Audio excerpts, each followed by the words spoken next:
بسم اللہ الرحمن الرحیم، السلام علیکم۔ میں ہوں کرامت مغل۔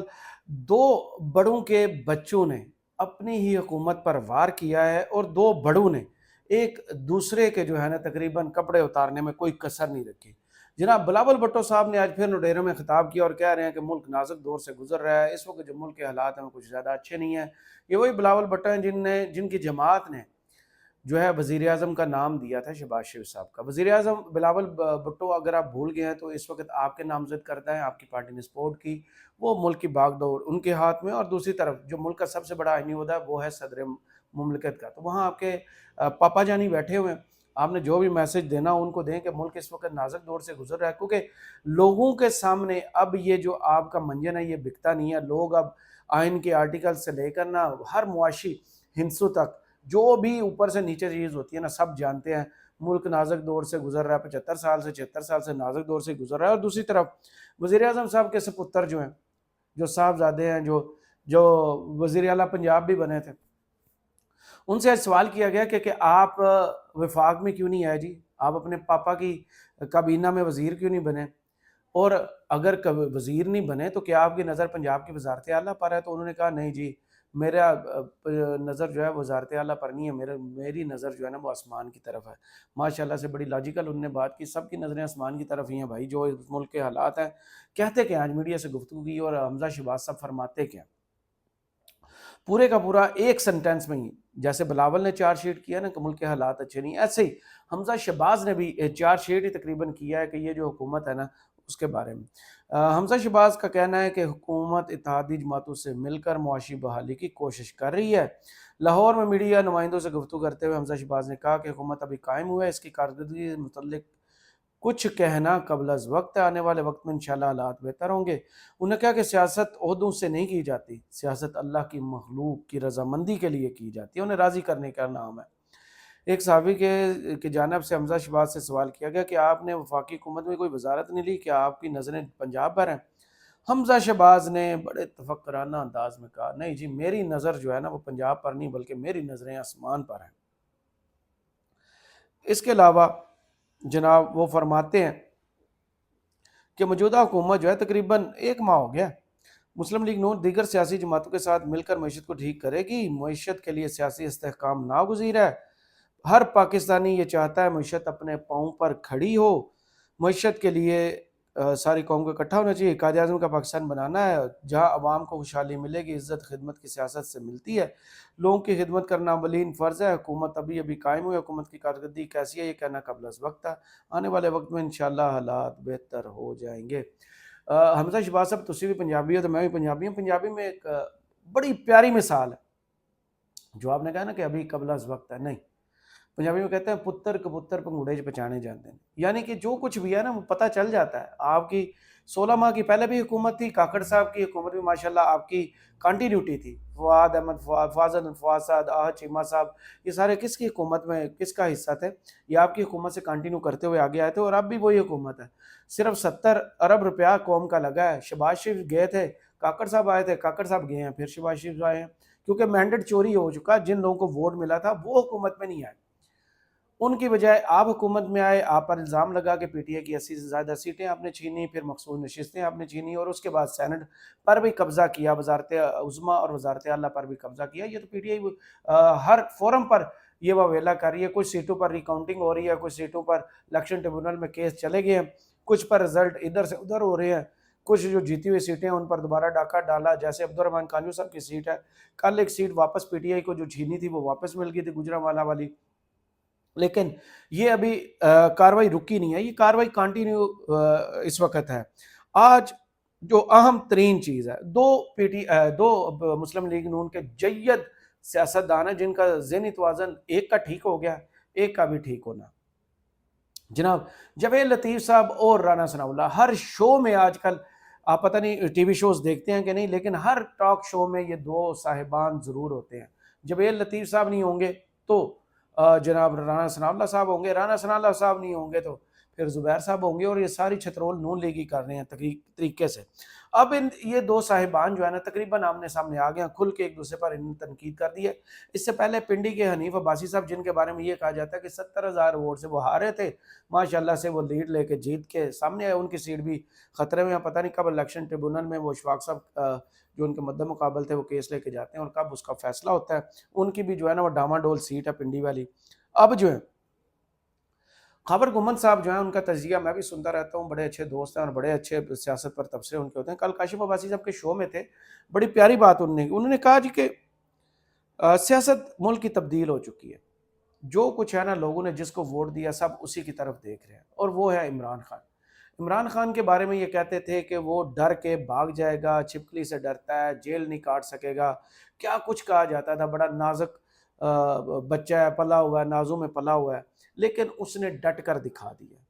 اب شاید ان کو باور ہونا شروع ہو گیا کہ وہ ان سے بہتر سیاستدان بھی ہے، کیونکہ جب ان سے سوال ہوا جویل لطیف صاحب سے، کاشف عباسی صاحب کے پرسوں یہ شو میں تھے، تو انہوں نے کہا تھا کہ ہاں کیا حال ہے، ٹھیک ہے، ہن سکون ہے۔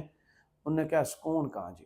تو پھر کاشف عباسی صاحب نے انہیں کہا تھا کہ عمران خان صاحب تو کہتے تھے کہ سکون قبر میں ہے، تو یہی جویل لطیف صاحب تھے، انہوں نے کہا تھا کہ ہاں اب ہمیں بھی لگتا ہے کہ سکون صرف قبر میں ہے۔ ہاور گمن صاحب نے اشارہ کیا، ان کی ریسرچ تھی، ان کی آبزرویشن تھی رانا ثناء اللہ صاحب کے بارے میں۔ انہوں نے کہا جی کہ رانا ثناء اللہ صاحب کو یہ ادراک ہو گیا ہے کہ عمران خان ڈٹ کے کھڑا ہے، وہ چکا نہیں، اس نے کوئی ڈیل نہیں لی، وہ جو عوام سے وعدہ کر رہا تھا وہ اس کے ساتھ قائم دائم ہے۔ اب جویل لطیف صاحب اور رانا ثناء اللہ، ان کی آپس میں خطم خطہ شروع ہو چکی ہے، لڑائی کھل کے لڑائی شروع ہو گئی ہے۔ ایک نے کہا کہ دھاندلی ہوئی ہے، دوسرا کہتا ہے نہیں ہمارے ساتھ دھوکہ ہوا ہے۔ پیار محبت میں دھوکے ہوتے رہتے ہیں۔ اب سنیے، پہلے سنتے ہیں جناب جویل لطیف صاحب کو، جہاں سے ڈور کا پہلا سرا جو ہے نا پکڑا جاتا ہے۔ کہتے ہیں یہ تھے فہد حسین صاحب کے شو میں ایک نیوز پر۔ بدقسمتی ہے کہ نہ فیئر فری الیکشن ہوتے ہیں، نہ حکومت کوئی بھی وقت کی ہو اس کو فیئر فری اپنی آزادی سے پالیسی بنانے دی جاتی ہے، جس کی وجہ سے پاکستان جو ہے آئے روز گرداب میں پھنستا جا رہا ہے۔ اور بدقسمتی یہ ہے کہ کوئی اگر بات کہہ دے تو پھر فہد حسین صاحب جیسے سوال اٹھاتے ہیں کہ آپ کو پریشانی کیا ہے، تو پھر مجھے یہ بتائیں کہ کیا میں پاکستانی نہیں ہوں؟ اور کیا پھر آج میں سچی بات اگر نہیں کہوں گا تو پھر میں سچا سیاسی ورکر نہیں ہوں؟ اور اگر کہوں گا تو پھر لوگ اس کو سنیں گے بھی۔ پک اینڈ چوز ہوا ہے، یعنی کچھ لوگوں کو جتایا گیا ہے، کچھ لوگوں کو ہرایا گیا ہے، اور اس طریقے سے حکومت بنائی گئی ہے۔ تو حکومت اسی طریقے سے گئی ہے، تو یعنی آپ یہ مینٹین کر رہے ہیں کہ آپ کی جماعت کی حکومت بنتی نہیں تھی، بنوائی گئی ہے۔ دیکھیں یہ بات فہد حسین حقیقت ہے کہ ہمارے پاس جو 8 فروری کے نتائج تھے اس کے مطابق اکثریتی جماعت ہم نہیں ہیں۔ 8 فروری کے انتخابات کے نتائج کے مطابق ہم اکثریتی جماعت نہیں ہیں، یعنی کہ ہمارا حکومت پر حق نہیں تھا، یہ بول چکے کیونکہ یہ اپنی سیٹ ہار چکے ہیں۔ تو ان کے جواب میں رانا ثناء اللہ صاحب وہ کیا فرماتے ہیں؟ وہ تھے محمد مالک صاحب کے شو میں، اور وہ کیا ارشاد فرماتے ہیں، ان کے بس سنیے اور سب دنیا۔ کچھ دن پہلے ایک عجیب بات کی جاوید لطیف صاحب نے، اور اس نے ایک نیا بحث چھیڑ دی۔ جو خواجہ سعد رفیق کے حلقے میں الیکشن ہوا بالکل ٹھیک ہوا، میرے حلقے میں کوئی ٹارگٹ کلنگ نہیں ہوئی، کوئی جو ہے وہ کسی نے کسی کو ہرایا نہیں ہے، جو ووٹ پڑا ہے اس کے مطابق اس کا رزلٹ آیا، میں نے اس کو تسلیم کیا۔ جوید لطیف صاحب تسلیم نہیں کر رہے اس بات کو، اور وہ اس کا کوئی نہ کوئی ادھر ادھر سے جو ہے نا وہ اپنے طور پہ جواز پیش کر رہے ہیں۔ یہ بات 100% نہیں 10,000% غلط ہے۔ کوئی ایسی موو نہیں تھی، کوئی ایسی موو نہیں ہوئی، جو لوگ ہارے ہیں بالکل ہارے ہیں، وہ کسی کو نہیں ٹارگٹ کیا گیا، جو رزلٹ آیا بالکل صحیح ہے۔ کچھ دن پہلے جناب یہ دو مسلم لیگ نون کے جید قسم کے سیاستدان ہیں، اور یہ کیا کہہ رہے ہیں؟ یہی رانا ثناء اللہ جب ندیم ملک کے شو میں تھے وہاں بھی انہوں نے یہی بات کی۔ ندیم ملک صاحب سارے بیٹھنے کو تیار ہیں، ایک آدمی بیٹھنے کو تیار نہیں ہے۔ اس سے پہلے بھی مواقع آتے رہے ہیں، حکومت بھی اس کو دے دے، پھر بھی مسئلہ حل نہیں ہوگا، پھر بھی ایک اور نئی تباہی۔ سر حکومت تو اس کا حق بنتا تھا، اس سے بلے کا نشان چھیننا بھی جاتی تھی، اور بعد میں وہ لیڈنگ پارٹی وہی تھی۔ آپ اس کو اچھا کہیں نہیں تو بنائے نا، وہ حکومت بنا لے، نہیں سن لینا، وہ حکومت بنا لینا، کون کہتا ہے اسے حکومت نہ بنائے؟ اس کی اکثریت ہے، وہ حکومت بنائے۔ یہ دونوں صاحبان نے الیکشنز پر اور پی ٹی آئی کے مینڈیٹ پر خود سوالات اٹھائے ہیں اور مان لیا ہے کہ اکثریتی جماعت جو تھی الیکشن میں وہ مسلم لیگ نون نہیں بلکہ پاکستان تحریک انصاف تھی، اور اس کا حق بنتا تھا حکومت وہ بنائے۔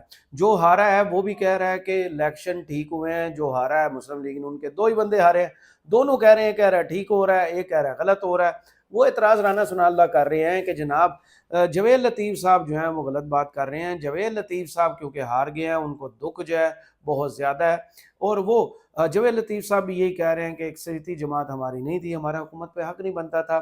جب ان سے ندیم ملک صاحب نے سوال کیا ہے کہ آپ تو اکثریتی جماعت نہیں تھے، اکثریتی جماعت تو عمران خان کی تھی، اس کا حق بنتا تھا حکومت پر، تو آگے سے تنزیہ کہتے ہیں کہ وہ بنا لیتے حکومت۔ بھائی کیسے بنا لیتے حکومت؟ آپ جن کے ساتھ کھڑے تھے ان لوگوں نے حکومت نہیں بنانے تھی۔ اس میں پہلا رول جو ہے پیپلز پارٹی کا ہے، جس کے سپتر جو صدر مملکت کے بیٹا صاحبزادے صاحب آج فرما رہے ہیں نا کہ ملک نازک دور سے گزر رہا ہے، ہم حالات اچھے نہیں ہیں۔ ادھر سے حمزہ شہباز کہہ رہے ہیں کہ بھی حالات بہتر نہیں ہیں، وہ قبل از وقت ہے حکومت کے متعلق کچھ کہنا۔ تو بھائی اس وجہ سے کیونکہ آپ نے جو اینٹیں چوری کر کے جو گھر بنایا نا وہ ہلنا شروع ہو گیا، وہ اینٹیں صحیح نہیں ہیں۔ آپ نے لوگوں کا ووٹ چوری کیا، لوگوں کا مینڈیٹ چوری کیا ہے، اس کے بعد آپ نے عہدوں پر قبضہ کیا ہے، اس کے بعد آپ کی آپس میں لڑائی جو ہے وہ کھل کر سامنے آ گئی ہے کہ مسلم لیگ نون کے اندر زبیر صاحب کو دیکھ لیں، مفتاح اسماعیل کو دیکھ لیں، شاہد خان عباسی کو دیکھ لیں، جناب وہ کے پی سے جو تھے عباسی صاحب، وہ پھر یہ جویل لطیف صاحب آج کل بہت زیادہ بول رہے ہیں، رانا ثناء اللہ بھی بول رہے ہیں۔ رانا ثناء اللہ ایکسیپٹ کر رہے ہیں کہ سب سے بڑی میجارٹی جو تھی وہ عمران خان کو ملی تھی، عمران خان ٹوٹا نہیں ہے، عمران خان ڈٹ کے کھڑا ہے، اس کو ادراک ہو رہا ہے۔ دوسری طرف یہ مان بھی رہے ہیں کہ یہ لوگوں کا مینڈیٹ لے کر نہیں آئے، لیکن اس کے باوجود ڈھیٹ پن دیکھیں، ڈٹائی دیکھیں کہ یہ ٹونٹ بھی کر رہے ہیں اور ساتھ ساتھ ایک دوسرے کو جو نوچ بھی رہے ہیں اور کپڑے بھی اتار رہے ہیں اور ننگے بھی خود ہی ہو رہے ہیں، کیونکہ سچ کبھی بھی چھپتا نہیں ہے، سچ ہمیشہ باہر آ کے رہتا ہے، اور راحت اسی صورت میں ملتی ہے جب آپ سچ بولیں گے اور سچ کے ساتھ آپ کھڑے ہوں گے۔ جس کا مینڈیٹ ہے اس کو واپس کریں گے، اس کی حکومت ہوگی۔ تو وہ جو کہہ رہے تھے نا کہ یہ حکومت میں آ کے پھر بدلے لے گا، حکومت میں آ کے قانون کی عملداری کے لیے پی ٹی آئی نے پہلے بھی، عمران خان نے پہلے بھی یہی نعرہ لگایا تھا کہ قانون اپنا راستہ خود لے، کسی کو ذاتی رنجش یا ذاتی جو ہے نا وہ تنقید کا یا وہ جو ہے نا بدلے کا وہ نشانہ نہیں بنایا گیا تھا۔ اب سب سے بڑی مثال اس ملک کے سامنے 25 مئی والے ظلم کیا ہے۔ 25 مئی کو جب خواتین پر، بچوں پر ظلم ہوا، کچھ جانیں گئیں، اس کے بعد عمران خان کو جب پنجاب میں دوبارہ حکومت ملی تو وہی عمران خان تھا جس نے ظلم کے باوجود جب پاور میں آیا تو اس نے عام معافی کا اعلان کیا۔ اب بھی ان کی طرف سے میسج آ گیا تھا کہ جب ہم حکومت میں آئیں گے، باہر آؤں گا میں، تو ہماری جماعت کی طرف سے فتح مکہ ٹائپ کا ماڈل ہوگا کہ سب کے لیے عام معافی ہوگی، میں کسی کو اپنی ذاتی دشمنی کا نشانہ یا سیاست کا نشانہ نہیں بناؤں گا۔ تو آنے والے دنوں میں دیکھتے ہیں مزید یہ جو واقعات ہیں، یہ سٹیٹمنٹس ہیں، کیا رخ اختیار کرتی ہیں۔ اس ویڈیو سے فی الحال اتنا ہی۔ کرامت مغل کو اجازت دیجیے اور کمنٹس باکس میں ضرور بتائیے کہ ویڈیو آپ کو کیسی لگی۔ اللہ حافظ۔